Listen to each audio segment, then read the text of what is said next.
198페이지 보세요. 최일남의 노새 두 마리는 참 재밌는 소설입니다. 이게 예전에도 EBS 교재에 실렸고요.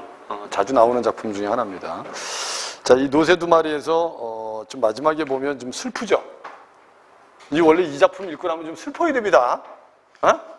근데 너희들 이거 읽고 나서 하나도 안 슬픈데 이러면 좀 곤란해요. 여기 보면 첫 번째 지문에 고향을 떠나 도시 변두리에 자리를 잡은 아버지가 노새로 연탄 배달을 하며 생계를 이어갑니다. 어느 날 연탄을 실은 마차를 끌고 가파른 언덕길을 힘겹게 오르던 노새는 마차가 엎어지자 갑자기 달아나 버립니다. 아버지와 나는 노새를 찾아 나서지만 찾지 못하고 나는 노새가 고속도로를 따라 멀리 달아나는 꿈을 꿉니다. 다음날 이른 새벽부터 아버지와 나는 다시 노새를 찾아 나섭니다. 그럼 여기까지 보면 가장 중요한 건 노새 찾기 아닌가? 노새 찾기? 노새를 찾으면서 이제 나하고 아버지는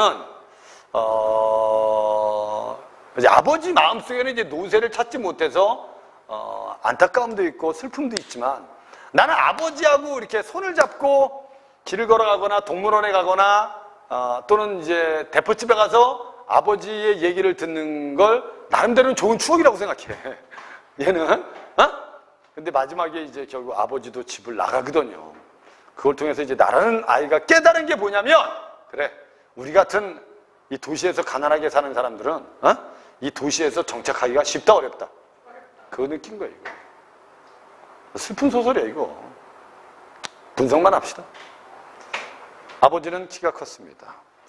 그래서 그런지 급히 서두르지도 않고 보통 걸음으로 걷는데도 나는 종종 걸음을 쳐야 따라갈 수 있었습니다. 나는 할 수 없이 한 손을 내밀어서 아버지의 손을 잡았습니다. 됐죠? 아버지의 손은 크고 투박하고 나무 토막처럼 단단했습니다. 끌려가듯 따라가면서도 나는 좀 우스웠습니다. 그날까지 이런 일을 생각할 수도 없었습니다. 아버지와 손을 잡고 길을 걷는다는 것은 꿈에도 상상할 수 없는 일입니다. 그렇게 지내왔는데 오늘 나는 아주 자연스럽게 아버지와 손을 맞잡고 길을 걷고 있습니다. 얘는 기분이 좋은 거야. 즉 우쭐한 생각이 들었습니다. 우쭐한 생각 밑줄고. 하지만 아무도 그런 우리를 부러운 눈초리로 쳐다보지는 않았습니다. 됐죠? 선생님 봐봐. 그럼 여기까지 제일 중요한 건 뭐지? 일단은 나와 아버지가 뭘 찾으러 나가는 거죠? 그렇죠. 노새를 찾으러 가는 거야.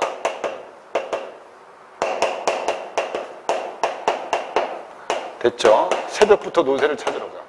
이때 첫 번째, 나는 길을 걸어가면서 아버지의 뭐를 잡은 거야? 그죠? 아버지의 손을 잡은 거야. 이 아버지의 손을 잡고 갈 때 나는 무슨 생각이 좀 들어요? 우쭐한 생각이 들어요.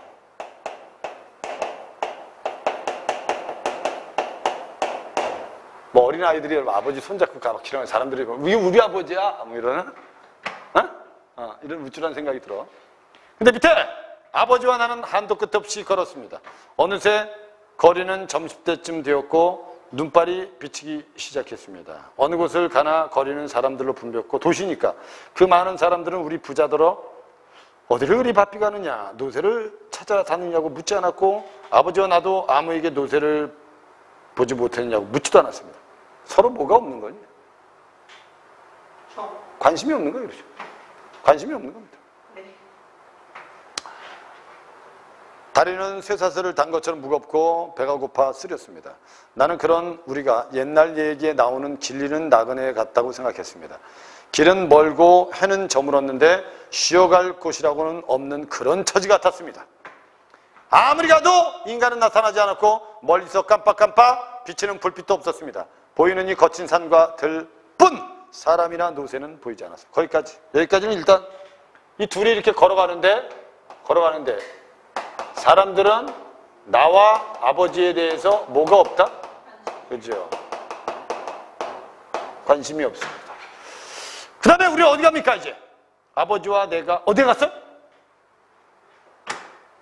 동물원에 갑니다. 알았죠? 동물원에 동그라미죠. 세 번째는 여기 가요. 그래서 원래 이 소설은 여러분 알아두셔야 돼. 이 소설은 시간의 흐름도 있지만 뭐의 이동도 있다. 공간의 이동도 있습니다. 동물원에 들어간 것은 거의 해질 무렵이었습니다. 어떻게 해서 동물원에 들어가게 되었는지 나는 잘 기억해낼 수가 없습니다. 둘 중에 아무도 동물원에 들어가자고 말한 사람은 없었는데 어째서 발길이 이곳으로 돌렸는지 모릅니다. 정처 없이 걷다가 마침내 닿은 곳이 동물원이어서 그냥 대수롭지 않게 들어왔어요. 근데 나는 너무 좋은 거야. 하여튼 나는 희한한 곳에 다 왔다 싶었습니다. 내 경우 동물원에 와본 것은 지금까지 딱 한 번밖에 없었으니까 그것도 어린이날 무료 공개한다는 바람에 동네 쪼무레들과 함께 와본 것뿐이었습니다. 그때는 사람들에 치여서 제대로 구경도 못했는데 지금 나는 구경꾼도 별로 없는 동물원을 더구나 아버지와 함께 다니고 있어요. 참 가다가는 별일도 다 있구나 라고 생각했습니다. 남들 눈에는 한가하게 동물원 구경을 온 다정한 부자로 비칠 것이 아닌가. 동물원 안은 조용하고 을씨년스러웠습니다. 동물들은 제 집에 처박혀 있거나 가느다란 석양이 비치는 곳에 웅크리고 있거나 있습니다. 막상 들어온 아버지는 그런 동물들을 별로 눈여겨보지 않았습니다. 동물들이 우리를 보다가 하늘을 보다가 할 뿐 눈에 초점은 없었습니다. 칠면조도 사자도 호랑이도 원숭이도 사슴도 그런 눈으로 건성건성 보고 지나갈 뿐이었습니다. 그런데 아버지가 잠시 발을 멈춘 곳은 얼룩말이 있었습니다. 얼룩말 동그라미. 그럼 아버지가 얼룩말 보고 누구 생각하겠니? 그치, 도새 생각하지. 얼룩말은 두 마리였습니다. 아버지는 그러나 그 앞에서도 멍하니 서 있기만 하지 이렇다 할 감정을 표시하지 않았습니다. 나는 그런 아버지를 한번 쳐다보고 얼룩말을 한번 쳐다보고 나서 이렇게 깨달은 겁니다. 밑줄거 아버지의 얼굴이 어쩌면 노새를 닮았나 봐. 밑줄. 이렇게 된 거예요. 이 동물원에 가서 뭐 느낀 거니? 아버지의 얼굴이 누구를 닮았다? 얼룩말이나 노새를 닮았다. 이렇게. 이해됐지? 이건 주로 이제 나가 아버지와 노새 찾으러 다니면서 있었던 일을 서술하고 있어요. 당연히 시점은 몇 인칭 시점입니까? 나가 서술하는 1인칭이죠. 1인칭. 됐죠? 오케이? 밑에 그렇게 생각하고 보니까 꼭 닮았다. 길게 째진 감정이 없는 눈이며 노상 벌름말름 코 하마 같은 입에다 그리고 덜렁거리는 큰 귀가 그랬다. 아버지는 너무 오래 말이나 노새를 다뤄와서 그런 건지 애당초 말이나 노새 같은 사람이어서 그런 짐승과 평생을 같이 해온 것인지는 알 수 없으나 막상 얼룩말 앞에 세워놓은 아버지는 영락없는 말의 형상이었다. 됐지? 여기까지. 야, 우리 전에 모의고사에서 노새하고 관련된 네, 아버지하고 나온 적 있죠? 네. 나온 적 있죠? 아버지! 있었죠, 그죠? 네. 원래 우리 노새, 나귀하고 또 관련된 게 메밀꽃 필 무렵 아닙니까? 네. 비슷하죠, 그죠? 비슷하죠. 그래서 이게 지금 여기서 노새 두 마리는 결국 이제 아버지는 어떻게 보면 연탄 배달을 노새로 해. 도시에서 노새 끌고 다니는 사람은 진짜 특이한 사람이에요. 지금 정도면 인기 스타가 될 수도 있어. 됐죠?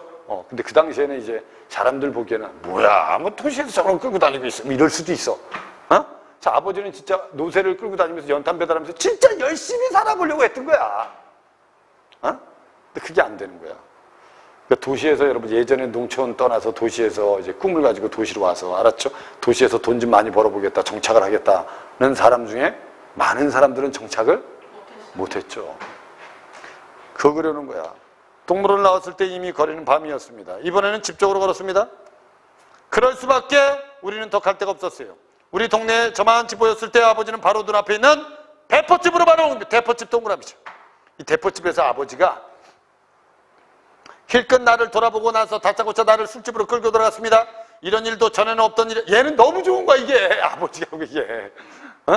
이게 없었던 추억 아니야, 이게. 아버지하고 없었던. 됐죠? 그래서 나는 너무 좋았어요. 술집 안에 사람들이 가득 차서 왁왁 떠들어대고 있었습니다. 돼지고기를 굽는 냄새, 찌개 냄새, 김치 냄새 집안에 가득했습니다. 사람들은 우리를 의아스러운 눈초리로 쳐다보았으나 이내 시선을 거두고 자기들의 얘기 속으로 다시 들어갔습니다. 나는 들어가자마자 그 냄새들을 냄새들을 힘껏 마셨습니다. 쓰러질 것 같았어요.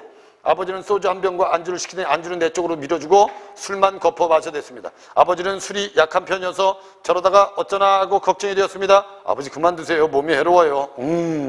대답하면서 아버지는 술잔을 놓지 않았습니다.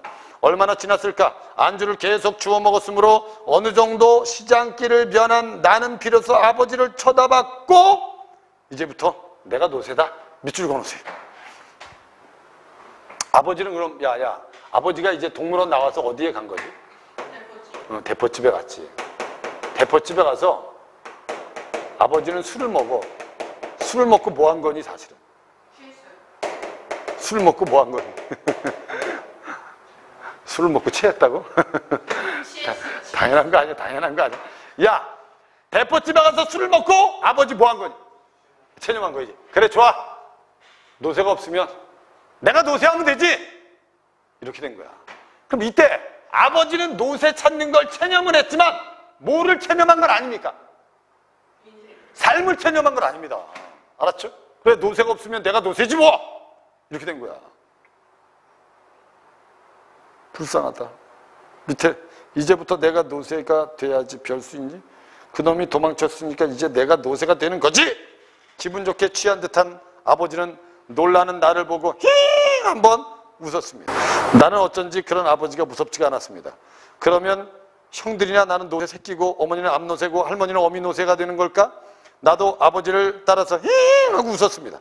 어른들은 이래서 술집에 오는 모양입니다. 왜? 술집에 오면 기분이 좋아지니까. 됐죠? 나는 안주만 집어먹었는데 술이 취한 사람 마냥 턱없이 즐거웠습니다. 노새가족 노새가족 우리 말고는 이 세상에 노새가족은 없을 것입니다. 이렇게 된 거야. 이해됐지? 그리고 끝나고 어디 갔니? 집으로 간 거야. 알았죠? 그러나 이런 생각은 아버지와 내가 집에 당도했을 때 무참히 깨져버렸습니다. 기분이 좋았는데 우리를 본 어머니가 허둥지둥 달려나와서 매달렸습니다. 이걸 어쩌? 글쎄 경찰서에 당신 오래. 그놈의 노새가 사람을 다치고 가게 물건을 박살을 냈대요. 이걸 어째? 노새는 찾았대? 찾구나. 그러면 괜찮겠어요. 괜찮게요. 노새는 간데 온데 없고 사람들만 다치고 하니까 누구네 노새가 그랬는지 수소문 끝에 우리 집에 순경이 찾아왔어요. 뭐요? 오늘 낮에 지서에서 나온 사람이 우리 노새 튀는 바람에 여기저기 많은 피해를 입었으니 도로 무슨 법이 나나 하는 법으로 아버지를 잡아 넣어야겠다고 이러고 갔다는 것입니다. 야, 그럼 술집에서 아버지는 그래도 삶의 의지가 있었어. 그래, 그래도 내가 살아봐야지 하고 왔는데 사건이 터져버린 거야. 그럼 아버지는 무슨 감에 빠지겠습니까? 절망감에 빠지죠. 아버지는 술을 확 깨는 듯 그 자리에 선 채로 한동안 눈만 뒤룩뒤룩 굴리고 서 있더니 힝 하고 코를 풀었습니다. 그리고 아무 말 없이 스적스적 문 밖으로 걸어 나갔습니다. 나는 아버지 하고 뒤를 따랐으나 아버지는 돌아보지도 않고 어두운 골목으로 나가 있었습니다. 이때 느낀 게 이겁니다. 이제 지금부터가 중요해요. 나는 그 순간 또 한 마리의 노새가 집을 나가는 것 같은 착각을 일으켰습니다. 그리고는 무엇인가 뒤통수를 때리는 것을 느꼈죠. 그 뒤통수를 때리는 게 주제입니다. 이해되죠? 아, 우리 같은 노새는 어차피 이렇게 비행기가 붕붕거리고 헬리콥터가 앵앵거리고 자동차가 빵빵거리고 자전거가 쌩쌩거리는 대처에서는 대처, 세모! 대처가 어디겠어요? 도시입니다. 그렇죠. 도시에서는 발붙이기 어려운 것인가 하는 생각, 밑줄. 이런 생각이 들었다는 거야. 아버지가 나갈 때. 야, 우리 같은 사람들은 도시에 살아가기 힘든 건가? 이렇게. 이해됐지? 언젠가 남편이 택시 운전사인 칠수 어머니가 하던 말, 최소한도 자동차는 굴려야지. 지금이 어떤 때인데 노새를 부리고 다녀. 그럼 도시에 살려면 최소한 뭐는 굴리고 다녀야 돼. 조건이 안 되는 거죠. 그러나 그것은 잠깐 동안이나 나는 금방 아버지를 쫓았습니다. 또 한 마리의 노새를 찾아 캄캄한 골목을 마구 뛰었습니다. 됐죠? 아버지가 나가는 모습 보고 아버지가 불쌍하기도 하지만 우리의 처지를 뭐 하는 것도 돼? 한탄하는 것도 되는 거야. 나가. 이해되죠? 이게 바로 노새 두 마리입니다. 그래서 뒤에 33번 문제를 한번 보세요. 주제가 다 나와 있어요. 보기를 참고하세요. 감상해 보세요. 노새 두 마리는 물질적 가치를 중시하는 세태와 급격한 도시화 속에서 노새를 생계수단으로 삼아서 도시에서 어떻게든 살아가겠다고 노력하지만 희망을 잃어가는 서민들의 고통을 형상화시켰다. 여기까지는 요약한 겁니다. 여기까지는 요약. 됐죠? 작가는 이걸 통해서 잠시나마 도시에서 어떻게든지 살아가겠다는 각오를 보이던 가장이 공경에 빠지는 상황을 통해 무슨 성을 부각시켰다? 이게 바로 주제입니다. 이해되신 거죠? 이 주제입니다. 그럼 1번에 기억에 나의 가족이 도시 생활에 희망을 찾지 못하고 있음을 비유적으로 표현한 게 맞아요. 이해됐죠? 니은에 도시 생활의 고통을 극복하기 위해서 가족 외의 타인과 밑줄 그어 가족 외의 타인과 유대감을 형성하려는 아버지의 의도가 없는 거죠. 니은에 들어있지 않습니다. 니은 보세요. 니은에 뭐라고 돼 있어요? 니은에 뭐라고 돼 있습니까? 힐끗 나를 돌아보고 다짜고짜 그래 술집에 가자. 야, 술집에 가는 게 다른 사람과 유대감을 쌓기 위해서 가는 거니? 아니죠. 노새를 찾지 못해 실망해서 간 거야. 근데 술 한잔 먹고 나서 다시 뭘 가져? 희망을 갖는 거야. 근데 집에 와서 다시 절망에 빠지는 거야. 이해됐어요 이제? 됐지? 2번이 답이었어. 3번에 도시에서 어떻게든지 살아가겠다는 각오를 담은 아버지의 행동에 나가 즐거워하는 심리가 나타나 있고 물질적인 가치를 중시하는 세태 속에서 노쇠로 인해서 아버지 공경에 빠지는 상황이다. 미음의 급격한 도시화에 대응하지 못하는 아버지의 처지를 노쇠와 대비시켜서 표현했다. 이해됐죠? 오케이? 이해됐습니까? 대부분 여러분 주제만 정확하게 이해하면 되는데 5번 선택지를 오해하는 사람들이 있어요. 아버지의 처지를 노쇠와 대비시켰다. 밑줄 그어. 아버지의 처지를 노쇠와 대비되는 소재를 통해서 노쇠와 대비되는 소재가 뭐죠? 자동차죠. 그렇죠. 잘못 읽으면 여러분 노쇠와 대비했다고 생각하면 안 돼. 노쇠와 대비되는 소재를 통해서 나타낸 겁니다. 31번 문제. 윗글에 대한 설명으로 적절한 거. 뭐가 답이죠? 의문과 추측의 진술을 통해서 아버지에 대한 나의 반감 X, 나의 회상을 통해서 아버지가 처한 상황을 환상적 분위기 X, 나가 아버지의 행적을 요약적으로 진술하여서 갈등의 해결 방안 X, 다른 인물들의 말을 통해서 나와 아버지의 위상이 뒤바뀌고 있다. 위상이 뒤바뀐다. 틀렸죠? 맞죠? 나하고 아버지의 위상이 바뀌는 게 뭐가 있습니까? 5번에 아버지의 외양을 다른 대상과 유사한 것으로 보는 나의 시선을 통해 아버지에 대한 생각이 드러나 있다. 맞죠? 아버지가 누구 닮았다? 노새 닮았다. 32번. 오늘 나는 이른 새벽부터 아버지와 함께 달아난 노새를 찾기 위해 집을 나섰다. 거리에서 아버지의 발걸음을 따라갈 수 없어서 아버지의 손을 잡았을 때 나는 우쭐했지만 지나가는 사람들은 아무도 나와 아버지를 부러워하지 않았다. 여기저기서 돌아다니다가 날이 저물 무렵에 우연히 동물원에 들어가게 되었고 아버지는 잠시 얼룩말 우리 앞에 멈춰섰는데 중요한 생계수단을 잃어버린 상실감을 달래는 기색 X. 아버지가 얼룩말을 보면서 무슨 감이 더 커졌겠어요? 상실감이 더 커진 거지. 알았죠? 그걸 달래는 건 아니죠. 됐죠? 답은 그래서 2번이 답이 되는 게 맞습니다.